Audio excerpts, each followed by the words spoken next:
ವಿರಾಮದ ನಂತರ ಸಂತೋಷ ಸೂತ್ರ ವಿಶೇಷ ಕಾರ್ಯಕ್ರಮಕ್ಕೆ ವೀಕ್ಷಕರೆಲ್ಲರಿಗೂ ಕೂಡ ಸ್ವಾಗತ. ಇಲ್ಲಿವರೆಗೆ ಗುರುಜಿ ನಮಗೆ ಎಷ್ಟು ಕರೆ ಬಂತು, ಎಲ್ಲರೂ ಕೂಡ ಜ್ಯೋತಿಷ್ಯದ ಬಗ್ಗೆನೇ ಪ್ರಶ್ನೆನ ಇಡ್ತಾ ಇದ್ದಾರೆ. ವೀಕ್ಷಕರೇ, ಈ ಕಾರ್ಯಕ್ರಮ ನಿಮ್ಮ ಜ್ಯೋತಿಷ್ಯದ ಸಮಸ್ಯೆಗಳಿಗೆ ಮಾತ್ರ ಉತ್ತರ ಹೇಳುವಂತಹ ಕಾರ್ಯಕ್ರಮ ಅಲ್ಲ. ಈ ಕಾರ್ಯಕ್ರಮದಲ್ಲಿ ನಾವು ಕಾರ್ಯಕ್ರಮದ ಮೊದಲ ಒಂದು ಭಾಗದಲ್ಲೇ ಹೇಳಿದ್ವಿ, ಸಾಕಷ್ಟು ವಿಷಯಗಳಿದೆ. ಮೂಢನಂಬಿಕೆ ಬಗ್ಗೆ ಆಗಿರ್ಬೋದು, ಆಧ್ಯಾತ್ಮದ ಬಗ್ಗೆ ಆಗಿರ್ಬೋದು, ಪುರಾಣಗಳ ಬಗ್ಗೆ, ಆಯುರ್ವೇದದ ಬಗ್ಗೆ, ನಿಮ್ಮಲ್ಲಿ ಕಾಡ್ತಾ ಇರುವಂತಹ ಹಲವಾರು ವಾಸ್ತುಗೆ ಸಂಬಂಧಪಟ್ಟಂತಹ ಸಮಸ್ಯೆಗಳು, ಈ ಎಲ್ಲ ಸಮಸ್ಯೆಗಳ ಬಗ್ಗೆಯೂ ಕೂಡ ನೀವು ನಮ್ಮ ಗುರುಜಿಯವರ ಹತ್ರ ಪರಿಹಾರವನ್ನ ಕಂಡುಕೋಬಹುದು. ನಿಮ್ಮ ಸಮಸ್ಯೆಗೆ ಸೂಕ್ತವಾದ ಪರಿಹಾರವನ್ನ ಕಂಡುಕೊಡುವಂತಹ ಕಾರ್ಯಕ್ರಮವೇ ಈ ಸಂತೋಷ ಸೂತ್ರ. ನೋಡೋಣ ನಮ್ಮ ಮುಂದಿನ ಕರೆ ಯಾರು ಮಾಡಿದ್ದಾರೆ ಅಂತ. ಲಕ್ಷ್ಮಣ್ ಅವರು ಕರೆ ಮಾಡಿದ್ದಾರೆ.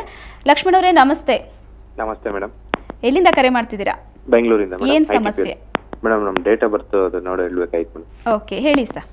13/3 ಹಾ 1974.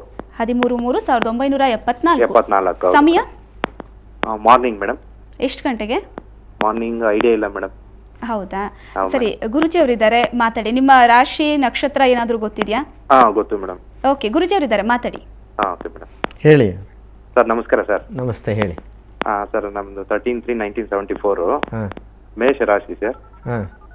ನಿಮ್ಮ ಮೇಷರಾಶಿ ಅಂತ ಬರೋದಿಲ್ಲ. ನೀವು ಹೇಳಿದ ಡೇಟಿಗೆ ಹಾಕಿದ್ರೆ ಮೇಷರಾಶಿ ಬರೋದಿಲ್ಲ. ನೀವು ಹೇಳ್ತಾ ಇದ್ದೀರಿ 30/3 ಅಲ್ವಾ, 1974.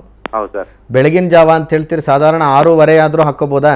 6:30 ಗಂಟೆ ಸರ್. 6:30 ಗಂಟೆ ಆ ಸಮಯಕ್ಕೆ ಹಾಕೊಂಡ್ರೆ ನಿಮ್ಮ ರಾಶಿ ಬರ್ತಕ್ಕಂಥದ್ದು ಮಿಥುನ ರಾಶಿ. ಮಿಥುನ ಬರುತ್ತೆ ಸರ್. ಮಿಥುನ ರಾಶಿ ಆಗತ್ತೆ. ಸಾಮಾನ್ಯ ಜನ ಏನ್ ತಿಳ್ಕೊಳ್ತೀರಿ ಅಂದ್ರೆ, ಹೆಸರಿನಿಂದ ನಮ್ಮ ರಾಶಿನ ಹೀಗೆ ಅಂತ. ದೇವ್ರ ಹತ್ರ ಹೋದ್ರೂ ಪೂಜೆ ಮಾಡಿಸ್ಬೇಕಾದ್ರೆ ಯಾವುದೋ ಒಂದು ರಾಶಿ ಹೇಳಿರ್ತೀರಿ, ಆ ರಾಶಿ ನಕ್ಷತ್ರಕ್ಕೆ ಪೂಜೆ ಮಾಡ್ತೀರಿ. ಯಾರಿಗೋ ಪೂಜೆ ಮಾಡಿದಾಗ ಆಗತ್ತದು. ಅದರಿಂದ ಯಾವಾಗಲೂ ಸಹ ಈಗ ನೀವು ವಿಳಾಸ ಬರಿಬೇಕಾದ್ರೆ ಬನಶಂಕರಿ 3ನೇ ಸ್ಟೇಜ್ ಅಂತೆಲ್ಲ ಬರೆದ್ಬಿಟ್ಟು ಮೈಸೂರು ಅಂತ ಬರೆದ್ಬಿಟ್ರೆ ಬೆಂಗಳೂರಿನಲ್ಲಿ ಹುಡ್ಕಕ್ಕಾಗತ್ತಾ? ಹಾಗಾಗಿ ಯಾವ ಊರು ಅಂತ ಗೊತ್ತಿರೋದು ಎಷ್ಟು ಮುಖ್ಯನೋ ಅದೇ ರೀತಿಯಾಗಿ ರಾಶಿ ನಕ್ಷತ್ರಗಳು ಗೊತ್ತಿರುವಂಥದ್ದು ಬಹಳ ಮುಖ್ಯ. ಎಲ್ಲದಕ್ಕಿಂತ ಹೆಚ್ಚಾಗಿ ಹುಟ್ಟಿದ ದಿನ ಮತ್ತು ಆ ಸಮಯ ಗೊತ್ತಾಗ್ತಕ್ಕಂಥದ್ದು ಬಹಳ ಮುಖ್ಯ. ಆಯ್ತಾ? ಹೇಳಿ, ನಿಮ್ಗೆ ಏನು ಪ್ರಶ್ನೆ ಬೇಕಿತ್ತು? ಸರ್, ನಮ್ಮ ಬಿಸ್ನೆಸ್ ಸರ್, ರಿಯಲ್ ಎಸ್ಟೇಟ್ ಮಾಡ್ತೀವಿ. ಸ್ವಲ್ಪ ಗಟ್ಟಿ ಮಾತಾಡಿ, ಕೇಳಿಸ್ತಾ. ಬಿಸ್ನೆಸ್ ಮಾಡ್ತಾ ಇದ್ವಿ ಸರ್, ರಿಯಲ್ ಎಸ್ಟೇಟ್. ನಮ್ಮ ಮುಂದೆ ಫ್ಯೂಚರ್ ಏನು ಅಂತ ಕೇಳ್ಬೇಕಾಯ್ತು ಸರ್. ಎಲ್ಲರಿಗೂ ಸಹ ತಮ್ಮ ಭವಿಷ್ಯದ ಬಗ್ಗೆನೇ ಆಸಕ್ತಿ ಜಾಸ್ತಿ ಇದೆ. ಇಡೀ ಜಗತ್ತಿನಲ್ಲೇ ಹಾಗೆ ಕಾಣ್ತಾ ಇದೆ ಶ್ವೇತಾ. ಯಾಕೆಂತಂದರೆ ಮುಂದಿನ ನಮ್ಮ ಮಕ್ಕಳು ಏನಾಗುತ್ತೆ ಅಥವಾ ನಮ್ಮ ಭವಿಷ್ಯ ಏನಾಗುತ್ತೆ ಇದ್ರ ಬಗ್ಗೆನೇ ಆಸಕ್ತಿ ಜಾಸ್ತಿ. ಈಗ ಏನು ಮಾಡಿದ್ದೀವಿ, ಏನು ಕಲ್ತಿದ್ದೀವಿ, ಏನಿತ್ತು ಹಿಂದೆ, ಅವುಗಳ ಬಗ್ಗೆನೂ ಸಹ ಕಲಿತಕ್ಕಂಥ ಅಧ್ಯಯನ ಆಗಬೇಕು. ಹಾಗಾಗಿ ಈ ಸಂತೋಷ ಸೂತ್ರನ ಶುರು ಮಾಡಿದ್ವಿ. ಇತಿಹಾಸ ಆಗಲಿ, ಮೂಢನಂಬಿಕೆ ಆಗಲಿ, ಅಥವಾ ವೇದ ಪುರಾಣಗಳಾಗಲಿ, ಅವುಗಳ ಬಗ್ಗೆ ಎಲ್ಲ ಜಿಜ್ಞಾಸೆ ಇದ್ದಿದ್ದನ್ನು ಕೇಳ್ಕೊಳ್ತಾ ಬನ್ನಿ ಅಂತ. ಸಂಪೂರ್ಣವಾದ ದರ್ಶನವನ್ನು ಅದರೊಳಗೆ ಕೊಡಬೇಕು ಅಂತ. ಕೇವಲ ಜಾತಕವನ್ನು ಕೊಡಬೇಕಾದ್ರೆ ಜಾತಕ ಫಲ ಕಾರ್ಯಕ್ರಮವೇ ಇದೆ, ಅದರೊಳಗೆ ಇವರು ಕೇಳ್ಕೊಳ್ಬೋದು. ಮುಂದಿನ ಎಲ್ಲ ಕರೆಗಳು ಸಹ ಅವರಿಗೆ ಹೇಳ್ತಕ್ಕಂಥ ಮಾತಿದು. ಆದರೆ ನಿಮಗೆ ಹೇಳ್ತಾ ಇದ್ದೀನಿ, ಲಗ್ನದಲ್ಲಿ ನಿಮ್ಮ ಮೀನಲಗ್ನ ಇರ್ತಕ್ಕಂಥದ್ದು, ಲಗ್ನದಲ್ಲಿ ರವಿ ಇದ್ದಾನೆ. ನೀವು ಮಾಡ್ತಕ್ಕಂಥ ಕೆಲಸಗಳಲ್ಲಿ ಆದಷ್ಟು ಪ್ರಗತಿಯನ್ನು ಕಂಡುಕೊಂಡಿದ್ದೀರಿ. ಆದರೆ ಸಾಲಗಳು ನಿಮ್ಮ ಜೊತೆಯಲ್ಲೇ ಜೊತೆಯಾಗೇ ಬರ್ತಾನೇ ಇವೆ. ಅದಲ್ಲದೆ ಕಬ್ಬಿಣಕ್ಕೆ ಸಂಬಂಧಪಟ್ಟಿರ್ತಕ್ಕಂಥ ಯಾವುದೇ ಕೆಲಸಗಳನ್ನು ನೀವು ಮಾಡ್ತೀರೋ ಅದು ನಿಮ್ಮ ಕೈ ಹಿಡಿಯುತ್ತೆ. ಯಾಕೆಂತಂದರೆ ನಿಮಗೆ ಶುಭಕಾರಕನಾಗಿ ಶನಿ ಕಾಣ್ತಾ ಇದ್ದಾನೆ. ಅಲ್ಲಿ ಎಲ್ಲದಕ್ಕಿಂತ ಹೆಚ್ಚಾಗಿ ಗುರುವು ಸಹ ಅದರೊಳಗೆ ಇರೋದರಿಂದ ವೃತ್ತಿ ಕ್ಷೇತ್ರಗಳಲ್ಲಿ ನಿಮಗೆ ಹಾರ್ಡ್ವೇರ್ ಶಾಪ್ ಆಗಲಿ, ಅಥವಾ ಮೆಕ್ಯಾನಿಕಲ್ ಅಥವಾ ಯಾವುದೋ ಒಂದು ಗ್ಯಾರೇಜ್ ಆಗಲಿ, ಅಥವಾ ಇನ್ಯಾವುದೋ ಈ ಕಬ್ಬಿಣಕ್ಕೆ ಸಂಬಂಧಪಟ್ಟ ಹಾಗೆ, ಯಂತ್ರೋಪಕರಣಗಳಿಗೆ ಸಂಬಂಧಪಟ್ಟ ಹಾಗೆ, ಅಥವಾ ಹಾರ್ಡ್ವೇರ್ ಬಿಸ್ನೆಸ್ಗಳನ್ನು ಮಾಡಲಿಕ್ಕೆ ಬಹಳ ಒಳ್ಳೆಯ ಇದಿದೆ. ಜೊತೆಯಲ್ಲಿ ದೇವಿಯ ಆರಾಧನೆ ಮಾಡ್ಕೊಳ್ತಾ ಹೋದರೆ ಇನ್ನಷ್ಟು ಒಳ್ಳೆಯದಾಗತ್ತೆ. ಓಕೆ, ಮುಂದಿನ ಕರೆ ಬೆಂಗಳೂರಿನಿಂದ ಬಸವರಾಜ್ ಅವರು ಕರೆ ಮಾಡಿದ್ದಾರೆ. ನಮಸ್ತೆ ಬಸವರಾಜ್. ನಮಸ್ಕಾರ ಮೇಡಮ್. ಓಕೆ, ಏನು ಸಮಸ್ಯೆ?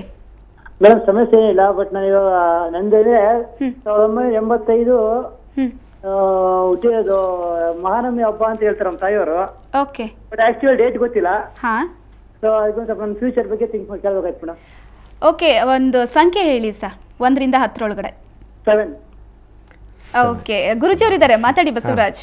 ಸರ್, ನಮಸ್ಕಾರ ಗುರುಜಿ. ಹೇಳಿಪ್ಪ ಸರ್. ಅದೇ ಒಂದು ಡೇಟ್ ಆಫ್ ಬರ್ತ್ ಆಕ್ಚುಲಿ ಗೊತ್ತಿಲ್ಲ, ಅದಕ್ಕೆ ಫರ್ ಇದಾಗಿ ಒಂದು ಸ್ವಲ್ಪ ಮುಂದೆ ಫ್ಯೂಚರ್ ಬಗ್ಗೆ ಮತ್ತೆ ಗೌರ್ಮೆಂಟ್ ಕೆಲಸದ ಬಗ್ಗೆ ಏನೋ ಸಿಗುತ್ತಾ ಏನೋ ಒಂದು ಇದು ಕೆಲಸ. ಈಗ ಎಷ್ಟು ವರ್ಷ ನಿಮಗೆ? ಸರ್, ಈಗ 27 ವರ್ಷ. 27 ರನ್ನಿಂಗ್. ಯಾವ ಊರಿಂದ ಮಾತಾಡ್ತಿರೋದು? ಬೆಂಗಳೂರು. ಬೆಂಗಳೂರಿಂದ. ಏನು ಮಾಡ್ತಾ ಇದ್ದೀರಿ ಈಗ? ಸರ್, ಪ್ರೈವೇಟ್ ಕಂಪ್ನಿ ಕೆಲಸ ಮಾಡ್ತೀನಿ ಗುರುಜಿ. ಈ ಇನ್ನೊಂದು ಸಂಖ್ಯೆ ಹೇಳಿಪ್ಪ. 5 12 5 5 ಹಾಂ. ಈಗಾಗಲೇ ಈ ಕಂಪನಿಯಿಂದ ಬೇರೆ ಕಂಪನಿಗೂ ಸಹ ಅಥವಾ ಬೇರೆ ಇನ್ಯಾವುದೋ ಕೆಲಸ ಹುಡುಕಬೇಕು ಅಂತ ಆಲೋಚನೆಯಲ್ಲಿ ಆ ಕೆಲಸ ಕೈ ಹಾಕ್ತಾ ಇದ್ದೀರಲ್ಲ, ಹಾಂ, ಅದು ಆಗತ್ತೆ, ಬಹುಪಾಲು ಆಗಿ ಹೋಗುತ್ತೆ. ಆದರೆ ಸುಮಾರು ಒಂದು 11 ಸೋಮವಾರಗಳ ಕಾಲ ನೀವು ಶಿವನಿಗೆ ರುದ್ರಾಭಿಷೇಕವನ್ನು ಮಾಡ್ಕೊಳ್ತಾ ಬರಬೇಕು. ಯಾವ ಏರಿಯಾದಲ್ಲಿರೋದು? ಸರ್ ಲಗ್ಗೆರೆ ಸಮಯ. ಎಲ್ಲಿ? ಲಗ್ಗೆರೆ ಹತ್ರ. ಲಗ್ಗೆರೆ ಹತ್ರ. ಅಲ್ಲೇ ಹತ್ತಿರದಲ್ಲಿ ಶಿವನ ದೇವಸ್ಥಾನ ಇರಬೇಕಲ್ಲ? ಗುರುಜಿ ಇದೆ ಗುರುಜಿ. ಶಿವನ ದೇವಸ್ಥಾನಕ್ಕೆ ಹೋಗ್ಬಿಟ್ಟು ರುದ್ರಾಭಿಷೇಕವನ್ನು ಮಾಡಿಸಿ. ನಿಮ್ಮ ರಾಶಿ ನಕ್ಷತ್ರ ಗೊತ್ತೇ ಇಲ್ಲದಿದ್ರೂ ಸಹ ನಿಮ್ಮ ಜನ್ಮ ನಕ್ಷತ್ರ ಜನ್ಮರಾಶಿಗೆ ಭಗವಂತನ ಹತ್ರ ಪ್ರಾರ್ಥನೆ ಮಾಡಿಕೊಂಡು ನಿಮ್ಮ ಹೆಸರನ್ನ ಹೇಳ್ಕೊಂಡು ನೀವು ಪೂಜೆನ ಮಾಡಿ. ಸರ್ಕಾರಿ ಕೆಲಸದ ಬಗ್ಗೆ ಗುರುಜಿ ಏನಂತ ಹೇಳಿ? ಸರ್ಕಾರಿ ಕೆಲಸದ ಬಗ್ಗೆ. ಸರ್ಕಾರಿ ಕೆಲಸಗಳು ಸಿಗುವಂಥದ್ರೊಳಗೆ ಅಷ್ಟೊಂದು ಇದು ಕಾಣೋದಿಲ್ಲ. ಯಾಕೆಂತಂದರೆ ದ್ವಿತೀಯದಲ್ಲಿ ಶನಿ ಇರ್ತಕ್ಕಂಥದ್ದು. ಸರ್ಕಾರ ಕೆಲಸಕ್ಕಿಂತಲೂ ನೀವೀಗ ಏನು ಪ್ರೈವೇಟ್ನಲ್ಲಿ ಕೆಲಸ ಮಾಡ್ತಾ ಇದ್ದೀರಿ ಅದರೊಳಗೂ ನಿಮಗೆ 2 ಜನ ಭರವಸೆ ಕೊಟ್ಟಿರ್ತಾರೆ ಸರ್ಕಾರಿ ಕೆಲಸ ಕೊಡಿಸ್ತೀನಿ ಅಂತ. ಹಲೋ, ಹಾಂ. ಆದರೆ ಅದಕ್ಕೆ ನೀವು ಮನವೊಲಿಸ್ಕೊಂಡು ಹೋಗುವಂಥದ್ದು ಸೂಕ್ತ ಅಲ್ಲ. ನೀವು ಈಗೇನು ಕೆಲಸಕ್ಕೆ ಅಲ್ಲಿ ಅಪ್ಲಿಕೇಶನ್ ಹಾಕಿದಿರಿ ಆ ಫ್ಯಾಕ್ಟ್ರಿನಲ್ಲಿ ಅದನ್ನು ಮುಂದುವರ್ಸ್ಕೊಂಡು ಹೋಗ್ತಕ್ಕಂಥದ್ದು ಸೂಕ್ತ. ಓಕೆ, ನಮ್ಮ ಮುಂದಿನ ಕರೆ ಬೆಂಗಳೂರಿನಿಂದ ಬಲರಾಮ್ ಅವರು ಕರೆ ಮಾಡಿದ್ದಾರೆ. ನಮಸ್ತೆ ಬಲರಾಮ್. ನಮಸ್ತೆ ಸರ್, ಹೇಳಿ. ಜನಾರ್ದನ್ ಅಂತ. ನನ್ನ ಮಗಳದ್ದು ಕೇಳಬೇಕಾಗಿತ್ತು. ಓಕೆ, ಹೇಳಿ ಸರ್. 9th July 1989. ಜುಲೈ 9/7/1989. ಹಾ. ಹುಟ್ಟಿದ ಸಮಯ? ಹುಟ್ಟಿದ ಸಮಯ 11:35. ಮಧ್ಯಾಹ್ನ? ರಾತ್ರಿ 11:35. ಹಾ. ಓಕೆ, ಏನ್ ಕೇಳ್ಬೇಕಿತ್ತು ಬಲರಾಮ್ ಅವರೇ ಮಗಳ ಬಗ್ಗೆ? ಅವಳ ಮದುವೆ ಬಗ್ಗೆ ಕೇಳ್ಬೇಕಿತ್ತು. ಗುರುಜಿ ಅವರಿದ್ದಾರೆ, ಮಾತಾಡಿ. ಏನ್ ಮಾಡ್ತಾ ಇದ್ದಾಳೆ ಮಗಳೀಗ? ನಮಸ್ಕಾರ ಸರ್. ನಮಸ್ತೆ. BBM ಆಯ್ತು. BBM ಆಯ್ತು. ಅವಳ ಮದುವೆ ವಿಚಾರವಾಗಿ ಕೇಳಬೇಕು ಅಂತ. ಹಸ್ತ ನಕ್ಷತ್ರದಲ್ಲಿ ಹುಟ್ಟಿದಾಳಲ್ವಾ? ಹೌದು. ಹಾ, ಸರಿ. ಕನ್ಯಾ ರಾಶಿ. ಹೌದು, ಕನ್ಯಾ ರಾಶಿ. ಈ 1 ವರ್ಷ ಸ್ವಲ್ಪ ನಿಮಗೆ ಹುಡುಕೋದು ಮತ್ತೊಂದು ಮಾಡೋದು ಸ್ವಲ್ಪ ಸಮಯ ಎಳೆಯುತ್ತೆ. ಈ ಮಗಳಿಗೆ ಒಂದು ತುಲಾಭಾರವನ್ನು ಮಾಡಬೇಕು.